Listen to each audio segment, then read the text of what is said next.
तो यार कहानी वहीं से स्टार्ट होती है जहां पर खत्म हुआ था। अपना मेन कैरेक्टर इंस्पेक्टर बनने की नौटंकी करके जांग मेंशन में घुस जाता है, जहां पर सारे के सारे लोग भी मेन कैरेक्टर को कुछ ज्यादा ही इज्जत दिए जा रहे थे। वो भी मनी मन सोचता है बाप रे चलो ये तो अच्छा है कि ये मास्क मेरे पास है, जिसके चलते मेरा ओरा भी रिवील नहीं हुआ, वरना ये सारे लोग तो मेरी कह के ले लेते। पर कब तक साला कब तक मैं इस मास्क के भरोसे रहूंगा। तभी कुछ ज्यादा ही भयानक सा स्माइल करता है, जिसको देखकर सारे के सारे लोगों की लिटरली फट जाती है कि है अब क्या हुआ यार। मेन कैरेक्टर इसे कहते हैं दिमाग, जिसका यूज करके मैं किसी को भी लूट सकता हूँ। नाइस। तभी लीडर से बोलता है बेटा देख मैंने इस लड़के को जस्ट अभी पोजेस किया है, इसलिए मुझे अभी भी पूरा रिकवर होना बाकी है समझे। और रही बात सीक्रेट ड्रीम की तो वो तो बाद में देखा जाएगा। जिसे सुनकर वो भी अरे यार ये आप क्या बोल रहे हैं, क्या आपको नहीं मालूम कि ये कंपटीशन हमारे जांग फैमिली के लिए कितना इंपॉर्टेंट है। एक छोटी सी चूक और साला पूरा का पूरा खानदान ही खत्म हो जाएगा। दूसरी तरफ जांग भी सोचता है क्या सच में यही हमारा दद्दू है क्या, साला कुछ ज्यादा ही अजीब किया जा रहा है। तभी सेंग भी गुस्से में लीडर से बोलता है तो हर माई के पहले ये बता क्या मैंने नहीं बोला था कि मुझे ठीक होने के लिए ढेर सारे स्पिरिट स्टोन्स चाहिए, तो बोल आखिर कहाँ है वो स्टोन्स। लेकिन नहीं, बाप जाए भाड़ में, तुझे तो खानदान बचाना है। अगर मैंने भी यही चीज सोची होती कि मुझे अपना खानदान बचाना है तो तुम सब पैदा ही नहीं होते बल्कि मेरे गोटे के अंदर होते समझे। बुढ़ा भी लगे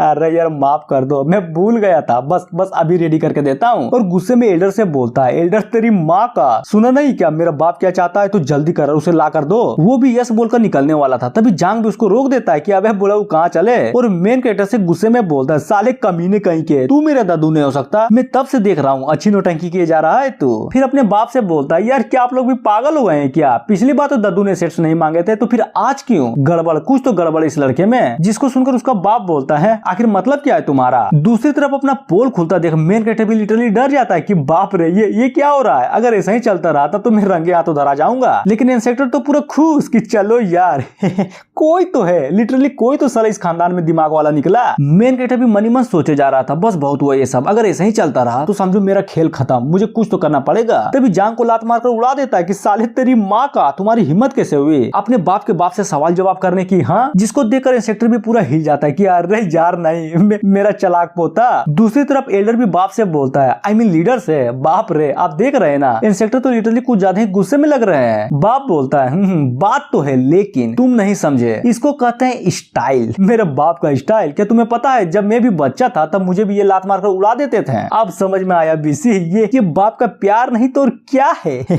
ये सुनने के बाद एल्डर भी मनी मन सोचता है सच में यार प्यार दिखाने का तरीका कुछ ज्यादा ही कैजुअल नहीं था। तभी बुढ़ाऊ भी मेन कैरेक्टर से बोलता है अरे छोड़ो यार मेरा बेटा आई मीन आपका पोता थोड़ा लड़चट है, साला बड़ों की इज्जत कैसे की जाती है इसको घंटा भी नहीं मालूम। वो भी हाँ बात तो सही है, दिखने में तो साला चूतिया ही लगता है। तभी बुढ़ा भी गुस्से में गार्डसों से बोलता है अबे इसको ले जाओ यार और किसी लड़की को धर के इसके साथ डुअल कल्टीवेशन करवाओ, साला दिमाग तो नहीं कम से कम कल्टीवेशन ही बढ़वा दो इसका। वो लोग भी भागते हुए आते हैं और उसको उठाकर ले जाते हैं, जिसको जाता देख मेन कैरेक्टर भी मनी मन सोचता है चलो अच्छा है कि मेरा लेवल आम लोगों के गोल्डन कोर जैसा नहीं है, वरना साला पोल खुल जाती। और हाँ यहाँ पर ऐसे लोग भी है जो तुरंत पता लगा लेते कि मैं इनका इंस्पेक्टर नहीं बल्कि कोई और हूँ। तभी बुढ़ऊ बोलता है अरे बाप मैंने मंगवा लिया, वो भी यहाँ पर वो सारे के सारे एसेट्स जो आपने मांगे थे। जिसे सुनकर चूसिंग भी अपनी आंखें खोलता है और सामने का नजारा देखकर लिटरली उसकी आंखें खुली की खुली रह जाती है, क्योंकि उसके सामने पूरा का पूरा स्पीड स्टोन्स का पहाड़ था, जिसको देखकर वो भी हिला पड़ा था कि इसकी माँ का ये क्या है बे, साला इतना स्टोन्स तो मैंने अपनी जिंदगी में एक बार देखा है, वो भी अब भी। तभी पीछे से बुढ़ा बोलता है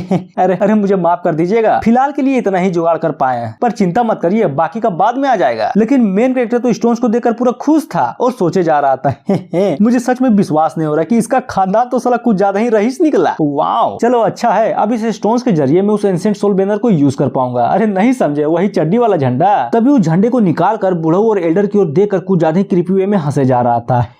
फाइनली अब मैं इस झंडे को यूज कर पाऊंगा, क्या करूं, इस दोनों को इस झंडे के अंदर ले जाऊं क्या। उसके बाद इन लोगों से भीड़ कर पता चली जाएगा कि एक्चुअली में मेरा गोल्डन कोर का पावर रियलिटी में है कितना। और मेन कैरेक्टर को पागलों की तरह हंसा देख वो लोग भी डर जाते हैं कि बाप रे अब अभी ने क्या हो गया। तभी अचानक कुछ तो होता है और मेन कैरेक्टर सहित सारे के सारे लोग भी चौंक जाते हैं, क्योंकि वहां पर आंद्रा ना चुकी थी वही प्रीसेस टोकन लेकर, जिसको देखकर चूसिंग भी पूरी तरह से हिल जाता है कि अरे यार ये कमीनी यहाँ पर क्यों आ गई। दूसरी तरफ बुढ़ऊ तो लड़की को देखकर भड़क जाता है कि अपमान, कुछ ज्यादा ही अपमान कर दिया हमारा, तुझे क्या लगता है ये नकली सेलेस्टियल अलायंस का टोकन दिखाकर तुम मुझे बेवकूफ बना दोगी क्या। आंद्रा ने बोलती है क्या सच में ये टोकन तुझे नकली लगता है हाँ, या फिर जानते हुए भी सेलेस्टियल अलायंस के साथ तुम विद्रोह करना चाहते हो। बुढ़ा भी लाइक विद्रोह अगर कर भी दिया तो क्या, वैसे भी वो कमीनी सेलेस्टियल अलायंस की लीडर क्या नाम था उसका, अरे हाँ ची, वो तो अभी सेकुलेशन में है ना, तो फिर फिर क्या टेंशन, जरा सोचो तो क्या होगा अगर सेकुलेशन से बाहर आने के बाद उसे पता चले कि उसका डिसेबल तो गायब हो गया है तो सच में मजा ही आ जाएगा। और ये सुनने के बाद वो भी स्वॉर्ड को निकालते हुए बोलती है, तो ठीक है, कोशिश करके देख लो, मैं मरने से पहले अपने मास्टर को इन्फॉर्म कर दूंगी, देखना। तभी मेन कैरेक्टर भी उन दोनों के बीच में आकर उन दोनों को लड़ने से रोक देता है कि अरे यार बस तुम लोग रुक जाओ, और गुस्से में बुढ़े से बोलता है, अबे बुढ़े भूलो मत, मैं कंपटीशन में इस लड़की के साथ जाने वाला हूँ, अगर ये मर गई तो जांग फैमिली के सारे प्लान्स का क्या होगा। जिसे सुनने के बाद वो भी, अरे यार माफ कर दो, मैंने तो सोचा ही नहीं था। और आनंद को देखते हुए सोचता है, तेरी माँ का, मैंने तुम्हारी जान बचाई, वो भी अपने लाइफ को रिस्क में रखकर, समझी, तो हिसाब बराबर। अब मैं तुझे एक फूटी कोड़ी भी नहीं देने वाला। लेकिन वो तो अलग ही कर रही थी। चूसेंग की ओर स्वॉर्ड को निकाल कर बोलती है, साले कमीने कहीं के, वो बुढ़ा तुझे बाप क्यों बोल रहा है, हाँ?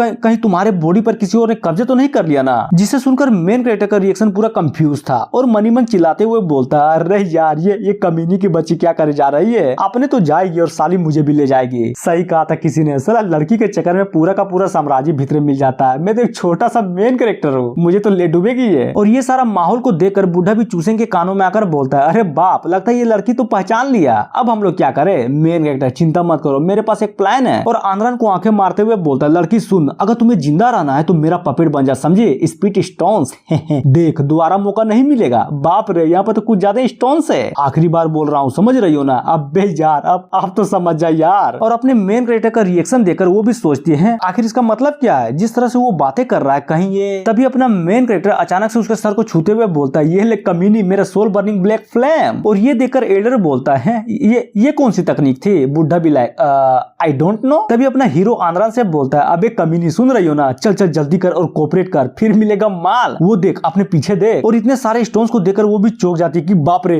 ये साला उम्मीद से भी ज्यादा निकला। तभी मेन कैरेक्टर, एक काम कर, जल्दी से नाटक कर और गिर जा। जिसे सुनने के बाद वो भी बिल्कुल वैसा ही करती है कि बाप रे, मेरा सोल यार, मैं तो गिर गई। जिसको देखकर मेन कैरेक्टर भी मनी मन सोचता है, इसकी माँ का, साला ये कौन सा एक्टिंग था, ये तो बिल्कुल ओवर एक्टिंग की दुकान निकली, मरवाएगी सच में, ये किसी दिन मरवा डालेगी मुझे। लेकिन उसकी ओवर एक्टिंग को देखकर सारे लोग भी उसको सच मान बैठते हैं कि अरे यार, देखा ना, जैसा कि हमारे इंस्पेक्टर से उम्मीद थी। मेन कैरेक्टर भी, या इसे काबू करना उतना भी मुश्किल नहीं था। तभी आंद्रन भी अपने मेन कैरेक्टर को इशारे से बोलती है, देखा कैसा लगा मेरा एक्टिंग, सारे के सारे लोग बन गए ना बेवकूफ, वो भी तो हर माई के घंटा का एक्टिंग। हाँ, ये बेवकूफ नहीं बने, बल्कि ये पैदा ही बेवकूफ हुए थे। तभी अपना मेन कैरेक्टर भी सभी बातों को साइड में रखकर सबसे बोलता है, मेरी बातों को ध्यान से सुनो सब लोग तैयार हो जाओ, अगले 5 दिनों के अंदर हम निकलने वाले हैं। तभी सीन चेंज होता है और में एक उड़ता हुआ जहाज को दिखाया जाता है, जो कि डेसोलेट बोन सीक्रेट रिम की ओर जा ही रही थी। और जी हाँ, यहीं पर ये एपिसोड खत्म हो जाता है। तो मिलते हैं नेक्स्ट वीडियो में, जो कि मुझे भी नहीं पता कि कब आएगी, क्योंकि इसके चैप्टर्स फिलहाल के लिए इतने ही आए हैं, समझे। So thank you,